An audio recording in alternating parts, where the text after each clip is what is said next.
Alafia.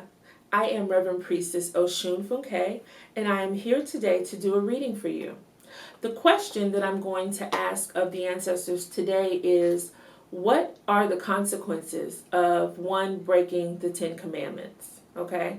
And I love this question. I have not previously asked the ancestors, so I don't know what they're going to say, but I can't wait to find out, because so many people who identify themselves as Christians break the 10 Commandments weekly when they go to church on Sunday.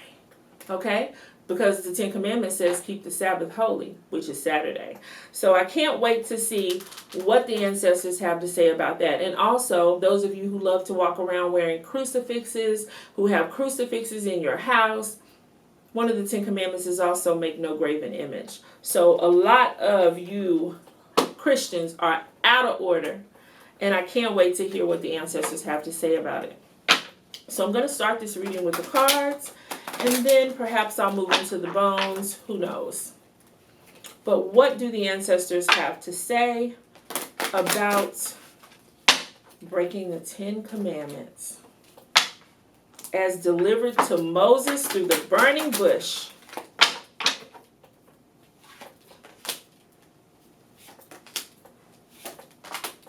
Okay.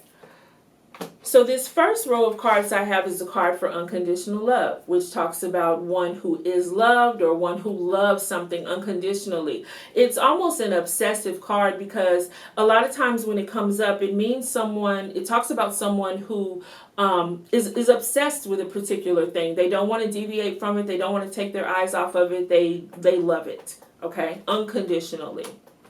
The next card I have is the card for seduction, which talks about one who has been or is being seduced, okay? And then the last card I have is the card for the magician. So if I read these three cards like a sentence, the ancestors are saying that when one breaks the 10 Commandments, he or she is being seduced by magic, and they like it. Interesting.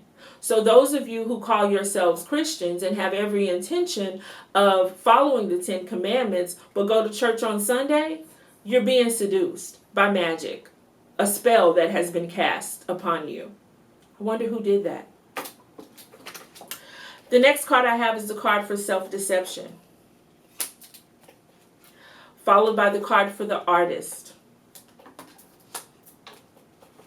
followed by the card for the assailant. So they're saying that when you break the 10 Commandments, what assails you are lies and self-deception. Okay? You're fooling yourself, calling yourself Christian and breaking the 10 Commandments. The next card I have is the card for the mothers. Okay? So this would be talking about our mother's line, or the mothers. Okay? Followed by the card for the initiate, which talks about going through something. Followed by the card for the love child. Okay, so this is saying that when you break the 10 Commandments, you're taking your mothers through it. Your mothers are, they're going through it. They're upset. It's upsetting to them. Okay?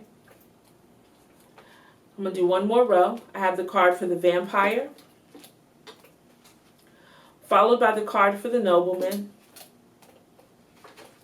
followed by the card for the visionary. Okay? So this is saying, this row of cards, the vampire card is obviously talking about something being a drain on one's energy, one's ashe, one's life force, okay?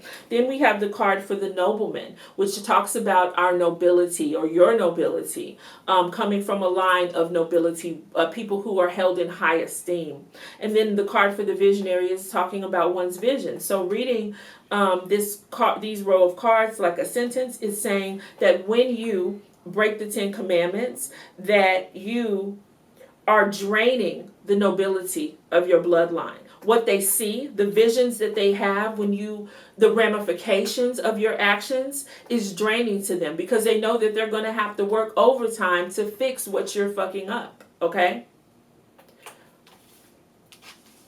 So I'm going to get a little bit more clarity, and I'm going to throw the bones, and I'm going to, again, ask the ancestors to use a little bit different vocabulary and tell us, what do they think about people breaking the 10 Commandments, okay?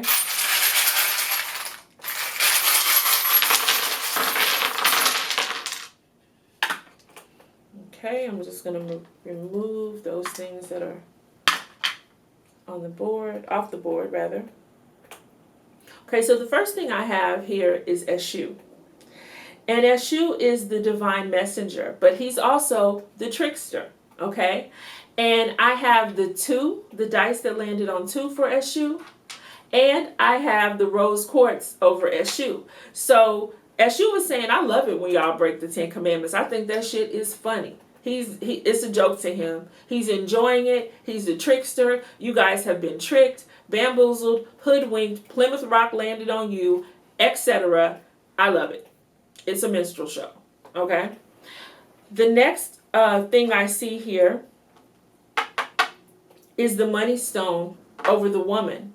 So this would be the mothers coming through again. And they're saying, return. The Bible actually tells us that. Do not depart from the God of your mothers. Okay? So again, if you guys are going to call yourselves Christians, if you're going to practice Christianity, do it. Okay? Don't practice that man's version of Christianity.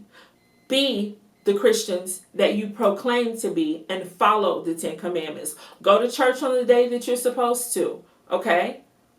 Don't bow to any graven image. Stop wearing that shit around your neck. And stop coveting your neighbor's ass. Okay? Follow the 10 Commandments. Your mothers will be joyous if you do that, and it will pay off for you. That is what the mothers are saying. They're saying that they empathize with you guys. Okay? They're saying that they empathize with you guys, but not completely, because I get the smoky quartz over empathy. So they're like, we understand kind of why you're doing it, why you're departing from the 10 Commandments, but we're not really riding with you all the way because you can do better. You can do better. It's dangerous for the family.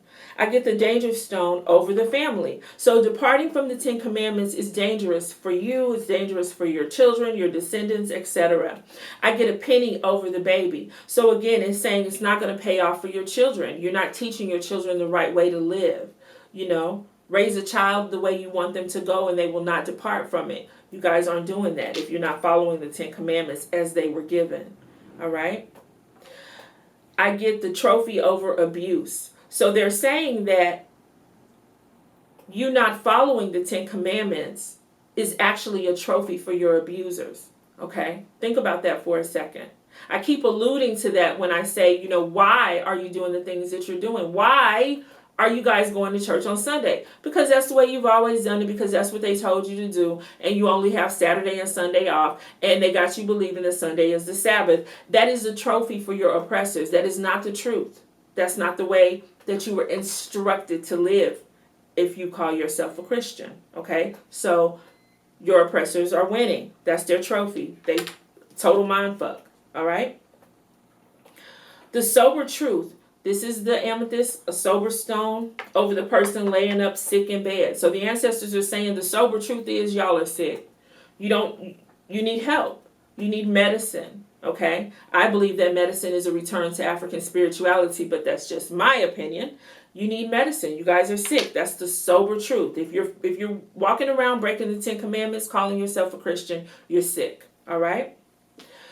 I get the beetle over one who is giving it all away. So this is talking about an infestation. This is talking about you giving up your power. This is talking about you giving up your inheritance. It's talking about you just giving away everything that you have. Like you have the opportunity to choose. You can do different, but you're choosing to do this. I get the anger stone over the clown. So evidently the ancestors think that it's foolish for you to break the 10 Commandments. Whichever of the 10 Commandments you're breaking, they think it's foolish. They know that you know that the 10 Commandments are a very narrow road, a right and exact way for us all to live, whether we identify as Christians or not. There's nothing wrong with the 10 Commandments. We could all strive to follow them. And the ancestors are saying, you know that. You know that that's a roadmap to a straight and narrow path. You know that it's good for you, but you won't do it. You think it's a joke, and we're pissed off. I get an open cowrie, which means the ancestors are speaking over karma. Okay? So they're reminding you that breaking the 10 Commandments, not following those laws, will create karma for you. I get the nickel over caution. Be careful, okay? I get the quarter and the clear quartz over communication. So they're saying that you need to talk to them more. You need to speak to the ancestors more to understand what it is that you actually need to be doing. And the quarter is saying that it's going to pay off for you greatly. I get the skeleton over the bullseye. So you have not hit your mark. That shit is dead, is what the ancestors are saying. So if you're walking around proudly breaking the 10 Commandments, you're way off the mark. I get the anchor over Oshumare. Oshumare is an Orisha. He deals with cycles, okay? And so the ancestors are saying that you guys are weighed down by this particular cycle that you're in. This perpetuation of the weaponization of Christianity. You guys are weighed down by it. You can't see your way out of it. You don't understand. I digress. The ancestors are afraid for us. I get the shark's tooth over fear. They're afraid for us. If we keep living in this manner, they don't know. They're upset. They're afraid. They're anxious about what's going to become of their lineages. And then lastly, I have a button over the third eye. So they're saying that we need to tap into our third eye. We need to do whatever we possibly can to open our third eye, to engage the third eye, to decalcify the pineal gland so that we can actually see things clearly. Okay? That is the reading. Thank you so much for watching. So fuel my fire, take me higher, I'll be